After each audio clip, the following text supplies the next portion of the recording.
Assalamualaikum warahmatullahi wabarakatuh. Perkenalkan, nama saya Muhammad Ubaidillah, NIM 2255201008. Kali ini saya akan mempresentasikan materi tentang etika.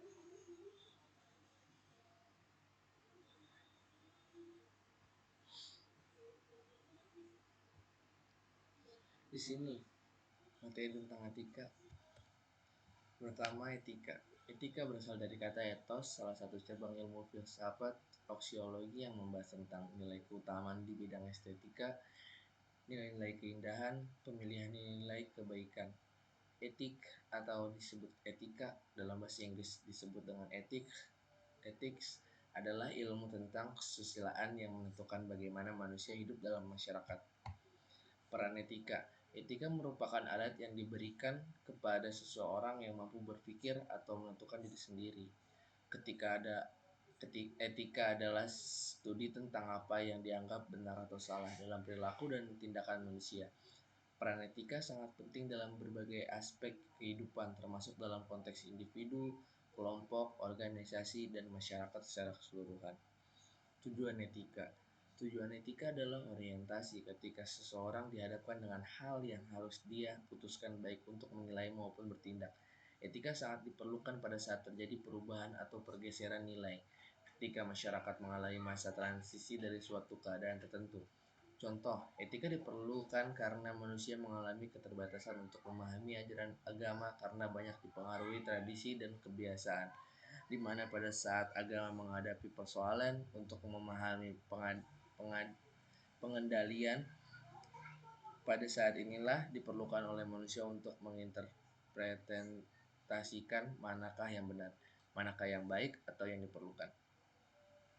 Etika dan moral. Etika tidak sama dengan moral. Orang yang baik etikanya belum tentu moralnya baik. Setiap orang memiliki moralitas, tetapi tidak setiap orang memiliki etika. Moralitas adalah segala macam pandangan atau norma-norma atau pendapat, kebiasaan, ajaran baik dan buruk sebagai manusia. Etika adalah ilmu atau filsafat tentang moralitas. Etika adalah pemikiran tentang moralitas. Moral ada sangkut pautnya dengan baik dan buruk.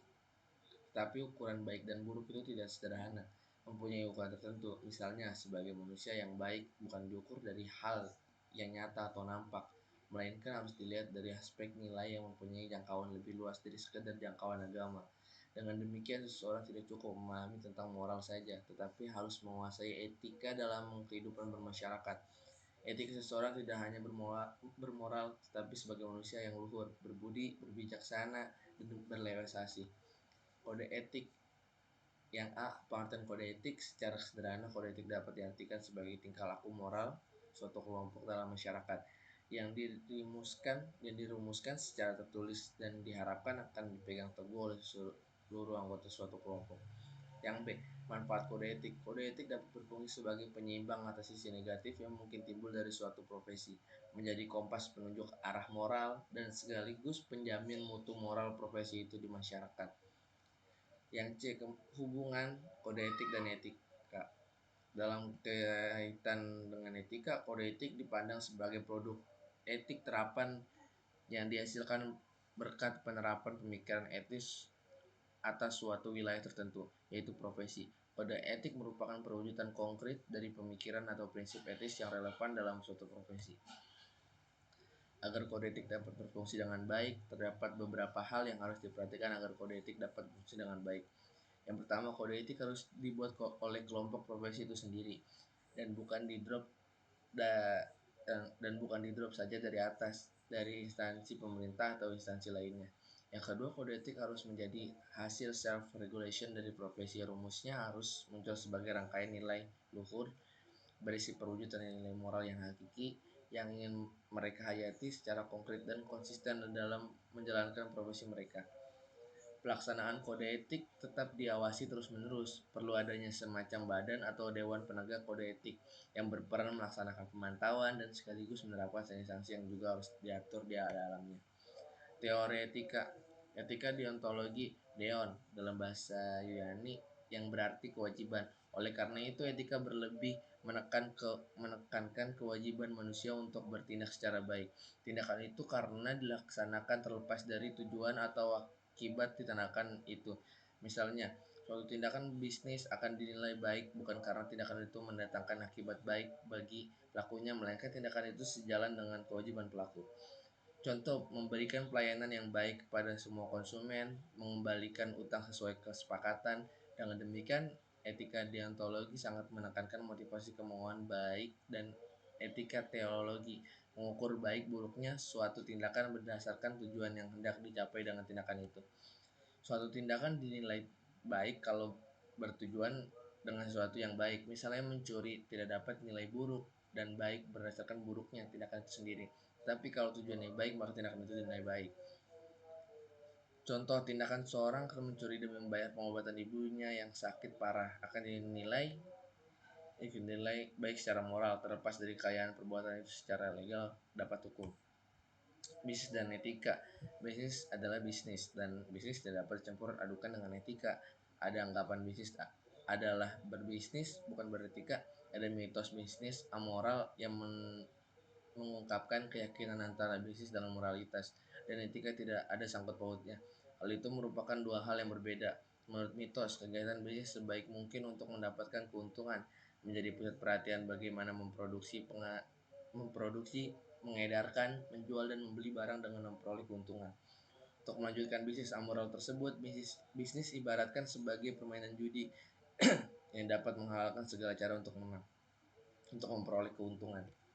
Isu-isu etika di komputer. Kejahatan komputer selain memberikan dampak positif, komputer juga mengundang tangan-tangan kriminal untuk bereaksi. Hal ini memunculkan fenomena khas yang disebut dengan computer crime atau kejahatan dunia komputer. Kejahatan komputer merupakan kejahatan yang ditimbulkan karena pengguna komputer secara ilegal. Beberapa di antaranya: unauthorized access to computer system and service adalah kejahatan yang dilakukan dengan memasuki atau menyusup ke dalam suatu sistem jaringan komputer secara tidak sah, tanpa izin, tanpa sepengetahuan dan dari pemilik sistem jaringan komputer yang dimasukinya. B. Illegal content merupakan kejahatan yang memasukkan data atau informasi ke internet tentang suatu hal yang tidak benar, tidak etis, dan dapat dianggap melanggar hukum atau mengganggu ketertiban umum. Sebagai contohnya adalah pemuatan suatu berita bohong atau fitnah yang menghancurkan martabat atau harga diri pihak lain. Hal-hal yang berhubungan dengan pornografi atau pemuatan suatu informasi yang merupakan rahasia negara, agitasi dan propaganda untuk melawan pemerintahan yang sah dan sebagainya. Kemudian C. Data forgery merupakan kejahatan dengan memalsukan data pada dokumen-dokumen penting yang tersimpan sebagai scriptless dokumen melalui internet. Kejahatan ini biasanya ditunjukkan pada dokumen-dokumen e-commerce dengan membuat seolah-olah terjadi salah ketik yang pada akhirnya menguntungkan pelaku. Yang kemudian D. Cyber espionage merupakan kejahatan yang memanfaatkan jaringan internet untuk melakukan kegiatan mata-mata terhadap pihak lain dengan memasuki sistem jaringan komputer pihak sasaran. Kejahatan ini biasanya ditunjukkan terhadap saingan bisnis yang dokumen ataupun data-data penting yang tersimpan dalam suatu sistem yang computerized. Kemudian cyber sabotase and extortion.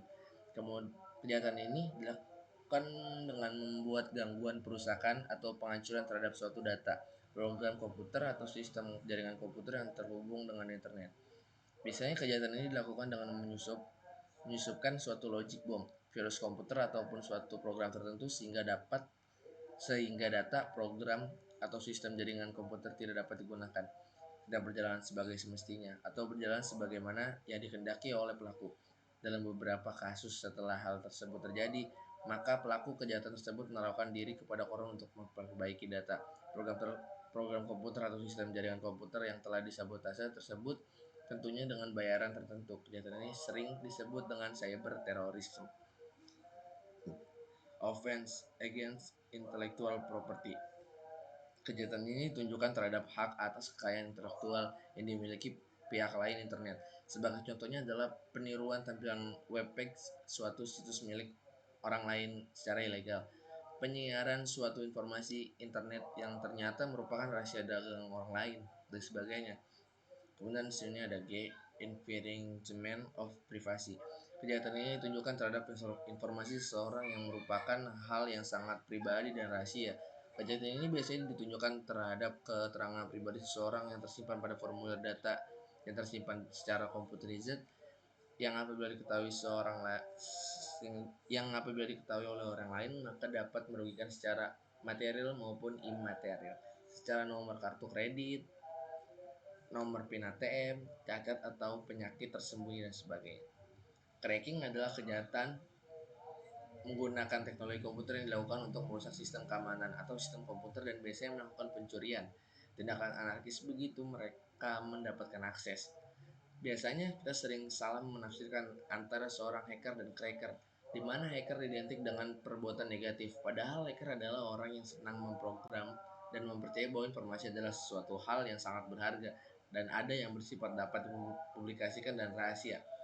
Kemudian ada carding. Carding adalah kejahatan dengan menggunakan teknologi komputer untuk melakukan transaksi dengan menggunakan kartu kredit orang lain, sehingga dapat merugikan orang tersebut baik material maupun non material. Kemudian di sini ada denial of service attack. Adalah serangan tujuan ini adalah untuk memacetkan sistem dengan menggunakan akses dari penggunaan jasa internet yang sah. Taktik yang digunakan adalah dengan mengirim atau membanjiri situs web dengan data sampah yang tidak perlu bagi orang yang dituju. Pemilik situs web menderita kerugian karena untuk mengendalikan atau mengkontrol kembali situs web tersebut dapat memakan waktu tidak sedikit yang menguras tenaga dan energi. Headsites. Situs ini sering digunakan oleh hacker untuk saling menyerang dan melontarkan komentar-komentar yang tidak sopan dan vulgar yang dikelola oleh para ekstremis untuk menyerang pihak-pihak yang tidak disenanginya. Penyerangan terhadap lawan atau oponen ini sering mengangkat pada isu-isu rasial, perang program, dan promosi kebijakan atau suatu pandangan yang dianut oleh seorang kelompok, bangsa, dan negara untuk bisa dibaca serta dipahami orang atau pihak lain sebagai pesan yang disampaikan. Kemudian ada cyberstalking, adalah segala bentuk kiriman email yang tidak dikendaki oleh user atau junk email yang sering memakai folder serta tidak jarang dengan pemaksaan. Walaupun email sampah, ini tidak dikendaki oleh para user. Sini ada cyber ethics, salah satu perkembangan pesat di bidang komputer adalah internet. Internet akronim dari interconnection networking. Kemudian sini merupakan suatu jaringan yang menghubungkan suatu komputer dengan komputer lain. Selain memberikan dampak baik, internet juga memunculkan permasalahan baru. Penggunaan internet merupakan orang-orang yang hidup dalam dunia anonimus yang tidak memiliki keharusan menunjukkan identitas asli dalam berinteraksi. Sementara itu, munculnya sebagai layanan fasilitas yang diberikan dalam internet memungkinkan pengguna untuk berinteraksi. Permasalahan di atas menuntut adanya aturan dan prinsip dalam melakukan komunikasi via internet. Salah satu yang dikembangkan adalah netiquette atau netiquette yang merupakan suatu etika acuan dalam berkomunikasi menggunakan internet. Berkomunikasi dengan internet memerlukan tata cara sendiri. Netiquette yang sering digunakan dengan mengacu pada standar yang ditetapkan oleh IETF, The Internet Task Force. IETF adalah suatu komunikasi masyarakat internasional yang terdiri dari perancangan jaringan, operator, penjual, dan peneliti yang terkait dengan evolusi arsitektur dan pengoperasian internet. IETF terbagi menjadi kelompok-kelompok kerja yang menangani beberapa topik seputar internet, baik dari sisi teknis maupun non-teknis, termasuk menetapkan netiquette, guidelines yang terdokumentasi dalam request for comments. E-commerce, perkembangan pemakaian internet yang sangat pesat juga menghasilkan sebuah model perdagangan elektronik yang disebut electronic commerce atau yang kita sebut dengan e-commerce. Secara umum, e-commerce adalah sistem perdagangan yang menggunakan mekanisme elektronik yang ada di jaringan internet. E-commerce merupakan warna baru dalam dunia perdagangan, di mana kegiatan perdagangan tersebut dilakukan secara elektronik dan online. Dalam pelaksanaannya, e-commerce menimbulkan beberapa isu menyangkut hukum perdagangan dalam penggunaan sistem yang terbentuk secara online, networking, manajemen tersebut. Beberapa permasalahan tersebut antara lain menyangkut prinsip-prinsip yuridiksi dalam transaksi, permasalahan kontrak dalam transaksi elektronik, dengan berbagai masalah yang muncul menyangkut perdagangan via internet tersebut. Diperlukan acuan model hukum yang digunakan sebagai standar transaksi. Salah satu acuan internasional yang banyak digunakan adalah UNCITRAL Model Law on Electronic Commerce. 1996.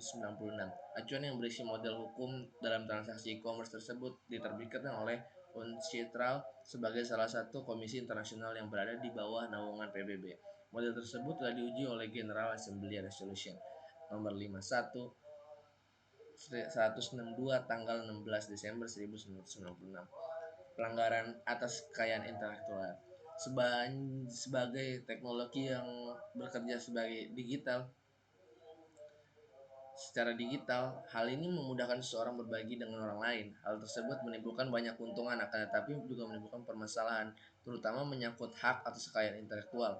Beberapa kasus pelanggaran atas hak kekayaan intelektual tersebut antara lain adalah sebagai perangkat lunak, pemakaian lisensi melebihi kapasitas penggunaan yang seharusnya, penjualan CD-ROM ilegal atau penyewaan perangkat lunak ilegal. Berdasarkan survei yang dilakukan Business Software Alliance atau yang disingkatnya dengan BSA pada tahun 2001 menetapkan Indonesia pada peringkat ketiga di dunia. Tanggung jawab profesi sering berkembang teknologi pula. Para profesional di bidang komputer sudah melakukan spesialisasi pengetahuan. Organisasi profesi di AS seperti Association for Computing Machinery dan Institute of Electrical and Electronic Engineers sudah menetapkan kode etik syarat-syarat pelaku profesi dan garis besar pekerjaan untuk membantu para profesional komputer dalam memahami dan mengatur tanggung jawab etis yang harus dipenuhinya. Di Indonesia, organisasi profesi di bidang komputer yang didirikan sejak tahun 1974 yang bernama IPKIN, Ikatan Profesi Komputer dan Informatika, juga sudah menetapkan kode etik yang sesuai dengan kondisi perkembangan pemakaian teknologi komputer di Indonesia. Kode etik profesi tersebut menyangkut kewajiban pelaku profesi terhadap masyarakat, sesama pengembang profesi ilmiah, serta kewajiban terhadap sesama umat manusia dan lingkungan hidupnya. Munculnya kode etik profesi tersebut tentunya memberikan gambaran adanya tanggung jawab yang tinggi bagi para pengembang profesi bidang komputer untuk menjalankan fungsi dan tugasnya sebagai seorang profesional dengan baik sesuai dengan profesionalisme yang ditetapkan. Cybercrime. Pengertian cybercrime. Berbicara masalah cybercrime tidak lepas dari permasalahan keamanan jaringan komputer atau keamanan informasi berbasis internet dalam era global ini. Apalagi jika dikaitkan dengan persoalan informasi sebagai komoditi. Informasi sebagai komoditi memerlukan keandalan pelayanan agar apa yang disajikan tidak mengecewakan pelanggannya. Untuk mencapai tingkat keandalan tentunya informasi itu sendiri harus selalu dimutakhirkan sehingga informasi yang disajikan tidak ketinggalan zaman. Kejahatan dunia maya, cybercrime, ini muncul seiring dengan perkembangan teknologi informasi yang begitu cepat.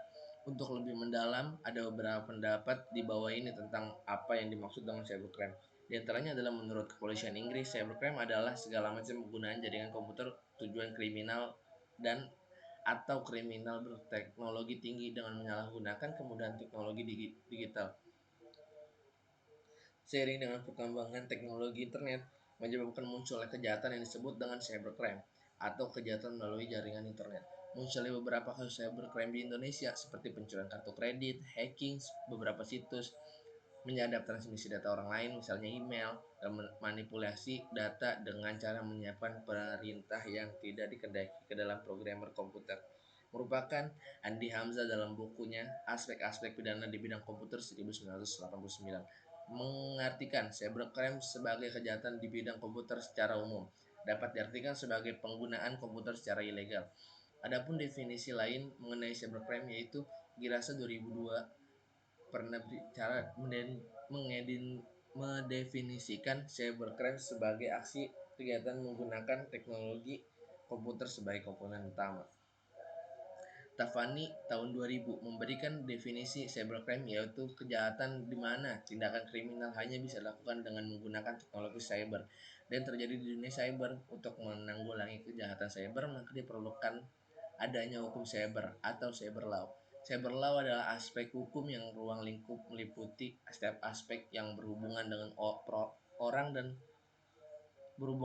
perorangan, atau subjek hukum yang menggunakan dan memanfaatkan teknologi internet yang dimulai pada saat online dan memasuki dunia cyber atau maya.